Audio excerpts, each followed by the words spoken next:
Assalamualaikum warahmatullahi wabarakatuh. Yang terhormat Bapak Jarod Tribowo Santoso, SPD MSI, selaku dosen mata kuliah evaluasi pembelajaran, dan teman-teman semuanya, baik yang ada di Zoom maupun yang ada di ruang kelas. Bagaimana nih kabar dari teman-teman semuanya? Semoga selalu dalam keadaan sehat ya, baik yang mengikuti perkuliahan di kampus maupun yang ada di Zoom. Oh iya, perkenalkan nama saya Lutfi Deti Zaidah untuk membuka acara presentasi kali ini. Kami dari kelompok 13 akan membahas mengenai pemanfaatan dan tindak lanjut penilaian sesuai dengan kurikulum 13. Namun sebelumnya kelompok kami dianggotai oleh 4 orang anak. Yang pertama ada Vina Horia Setianingrum dengan NIM 71014200001. Yang kedua ada Sevani Eka Pramesti dengan NIM 71014200042. Yang ketiga ada saya sendiri yaitu Lutfi Reti Zaidah dengan NIM 71014200126. Dan yang terakhir ada Yogi Suara dengan NIM 71014200268. Oke, mungkin langsung saja kita ke materi pembahasan. Jadi dari kelompok kami akan membahas 4 materi. Yang pertama ada tujuan dari penilaian, yang kedua ada hasil penilaian, yang ketiga ada tindak lanjut hasil penilaian, dan yang keempat ada kriteria kenaikan kelas. Yang pertama yaitu materi terkait tujuan penilaian yang akan disampaikan secara langsung oleh Mbak Yogi Suara. Kepada Mbak Yogi Suara, saya persilahkan. Materi pertama yaitu tujuan penilaian. Tujuan penilaian digunakan untuk memperoleh nilai guna pengisian untuk raport. Maka penilaian ini termasuk ke dalam assessment of learning. Hasil analisis penilaian pengetahuan berupa informasi tentang peserta didik yang telah mencapai KKM dan peserta didik yang belum mencapai KKM. Materi yang kedua yaitu hasil penilaian. Hasil penilaian dibagi menjadi 4, yaitu 1. Nilai remedial yang diperoleh dan diolah menjadi nilai akhir. 2. Nilai akhir setelah remedial pada aspek pengetahuan dapat diambil dengan mengganti atau mengubah nilai indikator yang belum tuntas dengan nilai indikator hasil remedial. Kemudian, kedua nilai tersebut digabungkan dan dicari rata-ratanya. 3. Nilai akhir setelah remedial pada aspek keterampilan diambil dari nilai optimal kompetensi dasar. 4. Penilaian hasil pengayaan cukup dalam bentuk portofolio dan harus dihargai sebagai nilai tambahan untuk peserta didik. Hasil penilaian akan memberikan gambaran tingkat keberhasilan pendidik pada satuan pendidikan untuk selanjutnya dapat menentukan langkah atau upaya yang harus dilakukan dalam meningkatkan kualitas proses dan hasil belajar oleh pendidik, satuan pendidikan, orang tua, peserta didik, maupun pemerintah. Selanjutnya yaitu tindak lanjut hasil penilaian. Tindak lanjut hasil penilaian dibagi menjadi 2 yaitu perbaikan dan pengayaan. Perbaikan yaitu tindak lanjut untuk peserta didik yang memiliki nilai di bawah KKM. Sedangkan pengayaan yaitu tindak lanjut untuk peserta didik yang memiliki nilai di atas KKM. KKM merupakan kriteria yang ditentukan oleh suatu satuan pendidikan sebagai nilai batas ambang kompetensi.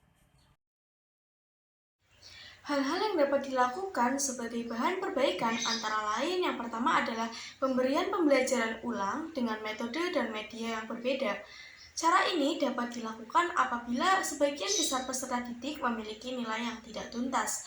Maka di sini tugas pendidik adalah memberikan pembelajaran ulang kepada peserta didik dengan menggunakan metode dan media yang berbeda. Yang kedua adalah pemberian bimbingan secara khusus, misalnya bimbingan perorangan kepada peserta didik tertentu yang memiliki nilai yang belum tuntas, agar memiliki pengetahuan materi yang lebih mendalam. Yang ketiga adalah pemberian tugas-tugas latihan secara khusus. Tugas-tugas ini ditujukan agar peserta didik menjadi terbiasa mengerjakan soal-soal tersebut, agar nantinya pada tes selanjutnya peserta didik tersebut akan lebih mudah mengerjakan soal-soal modelan seperti sebelumnya. Yang keempat adalah pemanfaatan tutor sebaya. Sebagian besar peserta didik merasa lebih nyaman belajar dengan teman sebaya. Maka dari itu, pemanfaatan tutor sebaya ini dalam artian teman sekelasnya atau teman belajar lainnya itu sangat-sangat penting bagi proses pembelajaran peserta didik tersebut. Berikutnya adalah hal-hal yang dapat dilakukan untuk pembelajaran pengayaan. Antara lain, yang pertama adalah pembelajaran kelompok. Kegiatan ini dilakukan oleh peserta didik dengan teman sebayanya yang dilaksanakan secara mandiri maupun atas perintah oleh pendidik. Yang kedua adalah pembelajaran mandiri, yaitu kegiatan belajar mandiri oleh peserta didik mengenai sesuatu yang diminatinya. Yang ketiga adalah pembelajaran berbasis tema, yaitu memadukan kurikulum di bawah tema besar, yang mana peserta didik di sini dapat mempelajari hubungan antara berbagai disiplin ilmu. Materi yang selanjutnya adalah kriteria kenaikan kelas.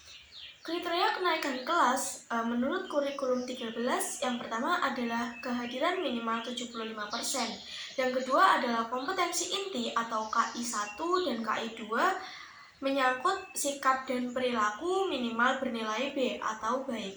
Yang ketiga adalah KI 3 dan KI 4 yaitu pengetahuan dan keterampilan harus tuntas. Yang keempat adalah mata pelajaran yang tidak tuntas maksimal adalah 3 mata pelajaran.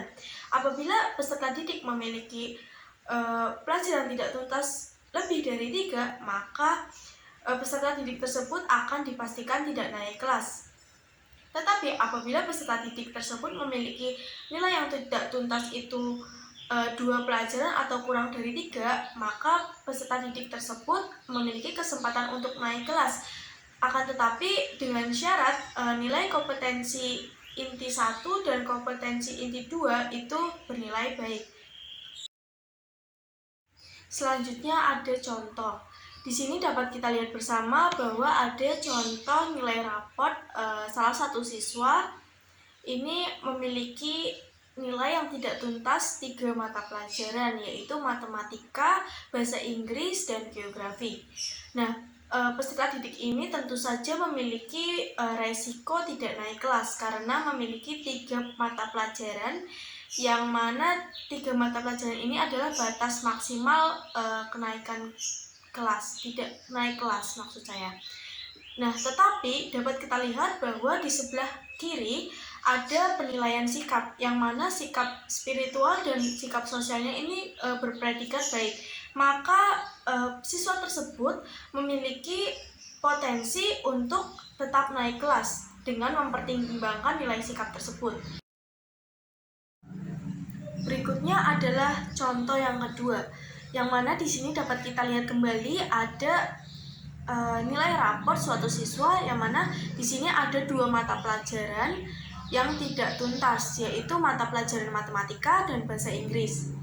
Meskipun hanya 2, yaitu kurang dari 3, maka tentu saja peserta didik ini memiliki potensi yang cukup besar untuk naik kelas. Tetapi apabila kita melihat pada sisi kanan, tabel sisi kanan, yaitu penilaian sikap, ini siswa tersebut ini memiliki predikat nilai sikap dengan predikat cukup, yang mana pada materi sebelumnya dijelaskan bahwa kriteria kenaikan kelas itu nilai sikapnya minimal baik. Maka pada posisi ini peserta didik ini memiliki resiko yang besar untuk tidak naik kelas, seperti itu. Terima kasih kepada teman-teman yang sudah menyimak presentasi dari kelompok kami. Apabila dari kelompok kami dalam penyampaian materinya masih banyak kekurangan, kami mohon maaf yang sebesar-besarnya. Untuk teman-teman yang ingin bertanya, dipersilakan untuk bertanya di forum nantinya. Terima kasih dari kelompok kami. Wassalamualaikum warahmatullahi wabarakatuh.